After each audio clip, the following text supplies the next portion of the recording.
distingué jury, chère contradictrice au fond, rayonnant public, joli déjà aujourd'hui, bonjour à tous. Avant de répondre à cette question, qui est très intéressante, je répondrai à celle-ci. Qu'est-ce qu'une salle de shoot? Alors, comme le définit le rapport de l'EMCDDA, comme tout le monde le sait, c'est l'European Monitoring Center for Drugs and Drug Addiction, les salles de consommation sont des endroits protégés qui visent à permettre une consommation hygiénique des drogues achetées par l'usager dans un environnement qui ne le juge pas et sous la supervision d'un personnel qualifié. Ça a l'air beau. Un environnement qui ne juge pas, supervision d'un personnel qualifié, ça donne presque envie de me droguer, non? Dès à présent, je ne peux m'empêcher de relever un paradoxe éblouissant par son caractère incohérent. Suivez-moi. Le gouvernement français mène une politique de prohibition des drogues. Les sanctions prévues et appliquées par la loi sont bien souvent excessives, si ce n'est incompréhensibles, voire intolérables. Ainsi, d'un côté, le gouvernement cherche à éradiquer à la fois la production, la consommation et la distribution des drogues. Néanmoins, il ouvre des salles de shoot où le premier drogué venu peut prendre place au show et s'injecter son délicieux poison, peut-être même sur un fond musical, avec, disons, au choix, au hasard, Heroin des Velvet Underground, entouré du sourire bienveillant d'un personnel en blouse blanche qui l'aide à trouver la veine où il va se piquer. What the fuck? Cette incohérence m'amène à penser qu'effectivement, le gouvernement est complètement camé, jusqu'à la moelle. Il plane sacrément haut pour donner son aval à des décisions si contradictoires. Son sens de la réalité semble s'être évaporé avec toute sa lucidité. Mais la sphère politique n'est pas la seule touchée par la came. Hormis les drogués dits classiques, peut-être pour faire un peu cliché, les marginaux qui survivent dans des squats avec la misère comme seule compagnie, la France détient le triste record du monde de consommation d'antidépresseurs. 5 millions d'usagers en France. Et d'autres chiffres sont aussi éclairants. 14 millions de fumeurs, et tenez-vous bien, seuls 8% des Français déclarent n'avoir jamais absorbé de boissons alcooliques. Elle est belle, la France. Donc admettons-le, la France est un pays de camé. Donc pas étonnant que son gouvernement le soit aussi. Cela soulève une nouvelle question, et beaucoup plus intéressante cette fois. Est-ce bien grave? Prenons le temps pour une fois de réfléchir en profondeur et de quitter le territoire gouverné par les partisans du slogan souvent hystérique du « la drogue c'est mal, la drogue c'est mal ». La drogue c'est bien pour une fois, disons. Pour le plaisir de la spéculation, disons que oui, la drogue c'est chouette. C'est très chouette. Cher public, permettez-moi pour une fois de procéder à une apologie de la drogue. Oublions pour un instant que la drogue tue et empoisonne des vies. Oublions que l'héroïne favorise la contagion du sida et des hépatites, que le tabac provoque tous les cancers possibles et imaginables, que les champignons hallucinogènes et le LSD vous permettent de vous défenestrer tout en pensant être un joli papillon, et que le cannabis puisse vous rendre schizophrène sur le long terme, ainsi et que l'ecstasy annihile toute votre capacité de concentration. Mettons tout cela de côté pour une fois, et focalisons-nous sur le bon côté des choses. Gardons en tête cette maxime de Lily Tomlin. La réalité est une béquille pour les gens qui ne supportent pas les drogues. Libérons-nous du poids des béquilles qui nous condamnent à avancer comme des infiels. Laissez-moi donc, chers auditeurs et auditrices, vous emmener dans un petit voyage. Fermez les yeux si vous voulez, comme tout à l'heure. Je vous emmène dans le village indien des Powhatan, quelques siècles plus tôt. Écoutez le vent qui siffle et tape contre le plus grand tipi. La demeure du chef, le sage sourire du grizzly enneigé. C'est un peu compliqué. Le vent tape avec force contre les parois du tipi et de ce peuple nomade, et tous les pieds des guerriers sont impatients. Ils menacent d'exploser car l'attente s'éternise. Et comme vous le savez, l'éternité s'élonge surtout vers la fin. Donc, chaque camp attend la décision de son chef respectif pour savoir si la guerre aura lieu. Le vent violent détache légèrement la porte en tissu. Engouffrons-nous avec lui et observons la scène. Les deux chefs sont face à face. Ils respirent chacun à leur tour le mélange d'air dans le calumet qui pour l'instant on ne sait pas si c'est celui de la paix ou de la guerre. Ils discutent et le produit fait effet. Apaisé, le dialogue est respectueux, chacun écoute les reproches de l'autre et la compréhension et la tolérance sont décuplées. Le conflit sera évité. Les Powhatan et les Cheyennes alliés, pas de bain de sang, pas de larmes. Merci qui? Merci la drogue. N'est-ce pas merveilleux? Magnifique même. Tout comme notre gouvernement qui, camé comme il est, réussit à concilier l'inconciliable, dans le paradoxe que j'ai évoqué plus tôt. Ouvrons donc les portes de la perception. Ainsi la drogue permettrait à des idées nouvelles d'apparaître. Qu'aurait été un Rimbaud ou un Verlaine sans absinthe? De manière plus cynique, on peut aussi remarquer que la drogue peut agir comme un révélateur. Elle sélectionne. Les plus faibles périssent et seuls les plus résistants restent, les plus forts. Mais bon, comme l'a dit Henri Michaud, et Dieu sait qu'il était connaisseur, surtout de mescaline, les drogues nous ennuient avec leur paradis, qu'elles nous donnent plutôt un peu de savoir. Ainsi, être résistant à la drogue ne prouve rien, ne dit rien, si ce n'est que l'organisme de la personne en question est assez adapté à ses ravages. Donc, revenons-en aux salles de shoot. Certes, chère contradictrice, vous me direz plus tard, j'imagine que les salles de shoot poursuivent au moins 3 objectifs. Premièrement, la prévention et l'hygiène. Deuxièmement, le soin. Et en dernier lieu, la garantie de l'ordre public, en réduisant les risques de prise de drogue dans l'espace public et l'abandon de seringues dans la nature. Certes, je sais tout cela, j'y suis même très sensible. Je ne souhaite, tout comme vous, cher public, qu'apaiser la souffrance de tout un chacun. Cependant, je soutiens que l'addiction aux drogues doit être traitée et non entretenue. La France est dotée de suffisamment de structures de soins aux toxicomanes. Pourquoi en rajouter? Mieux vaut renforcer les structures existantes et mener une réelle politique de prévention. De plus, cette initiative va donner un message permissif de consommation des drogues, du style « la drogue c'est chouette ». Et non, la drogue c'est mal. Last but not least, cher jury, chers contribuables, voulez-vous injecter vos impôts dans les veines des toxicomanes quand notre économie part à la dérive?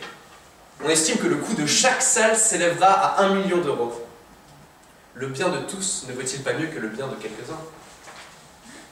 Pour finir, gardons en tête cet ouvrage visionnaire de Aldous Huxley, lui-même plutôt drogué, Le meilleur des mondes, où Aldous Huxley parle d'une drogue, le soma, qui permet d'asservir toute la population en la plongeant dans un paradis artificiel fourni et encouragé par l'État. Restons vigilants. Pour commencer, un seul mot, ironie. J'avoue que cette ironie me frappe extrêmement, surtout lorsque je vois que mon cher contradicteur parle d'abord du fait que la drogue, hypothétiquement, cela pourrait être bien, et quelques minutes plus tard, clame bien haut et fort, la drogue, c'est mal. D'accord. Partons de ce principe moralisateur sur la drogue c'est bien, la drogue c'est mal. Mais nous ne sommes pas là. Nous ne sommes pas dans ce paradoxe machiavélien de la drogue c'est bien, la drogue c'est mal. Nous parlons ici de salle de shoot. Ce n'est pas dans une certaine mesure une demande venant d'une population qui désire se shooter. Non, c'est un besoin social. Nous voulons, pour le bien de quelques-uns, je le concède, ouvrir ces salles de shoot, mais nous le voulons pour pouvoir permettre de diminuer la détresse de ces personnes. Lorsque mon cher directeur parlait de compassion, on le voyait bien à quel point il y avait une certaine envie de montrer que ce n'était qu'une utilisation politique. Et je vous le dis, non, ce n'est pas une utilisation politique. C'est une demande qui permettra avant tout d'aider ceux qui vivent dans la marginalité. Il est certain que lorsqu'il nous dépeint le tableau triste de personnes vivant dans la misère et se shootant allègrement dans ces salles prévues à cet effet, il n'avait pas bien compris le but essentiel de ces salles de shoot. Ces salles de shoot sont tout d'abord là pour pouvoir permettre aux personnes dans la marginalité de sortir de cette marginalité, de sortir de cette dépendance de la drogue et de réussir à montrer que la société pourrait les aider. Dans un deuxième temps, ce que mon cher traducteur peut-être oublié de parler, c'est le fait que nous sommes l'un des derniers pays à accepter cette mesure sociale. Des pays comme le Pays-Bas, où là, il n'y a pas que des salles de shoot. Là, il y a carrément des coffee shops où on peut se droguer sans aucun danger. Ou encore d'autres pays comme la Suisse, qui même si d'un point de vue fiscal peut paraître légèrement tendancieux, arrivent à concevoir ce progrès social. Alors moi je dis pourquoi nous, le pays des droits de l'homme, le pays qui avons le premier, ou plutôt le deuxième, tranché la tête de notre roi, n'arrivons pas simplement à concevoir que la drogue, ce n'est pas qu'une question de bien et de mal, c'est aussi une question de demande sociale permettant d'éviter les dérives. Vous me direz bien entendu que la liberté des uns s'arrête lorsque la liberté des autres commence. Eh bien moi je vous dis que certes, on pourrait penser qu'il y a une liberté de quelques-uns à vouloir prendre ce genre de drogue, mais que cela serait encore pire si on leur supprimait cette liberté.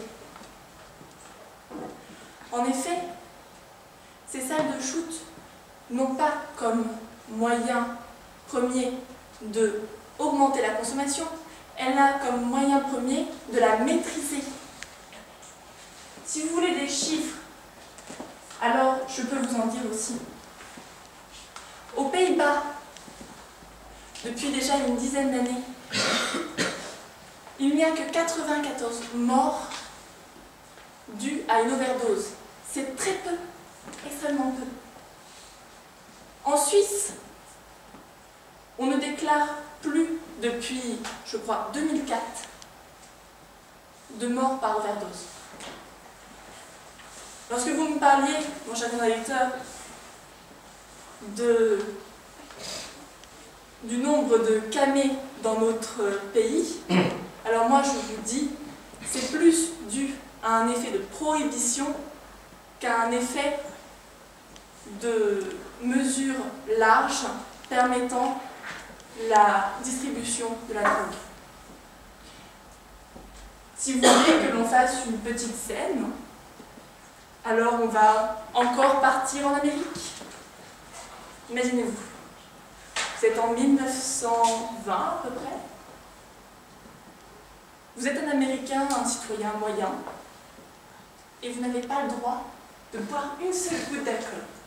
Je vous le dis, lorsque vous avez passé une mauvaise journée, c'est très très fatigant de ne pas pouvoir boire une seule goutte d'alcool.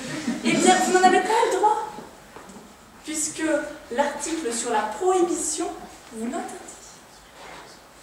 Vous allez devoir vous cacher dans des petits bars, souvent très illicites, pour pouvoir boire votre petit scotch, votre whisky, et éviter le contrôle de certains policiers.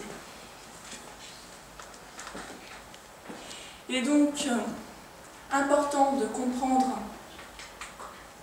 lorsque vous parlez de salles de shoot, lorsque vous parlez de la légalisation de la drogue, que ce n'est pas un pis-aller, c'est avant tout une demande sociale qui permettra une maîtrise de ce problème. Enfin, je finirai simplement par le fait que nous nous droguons déjà.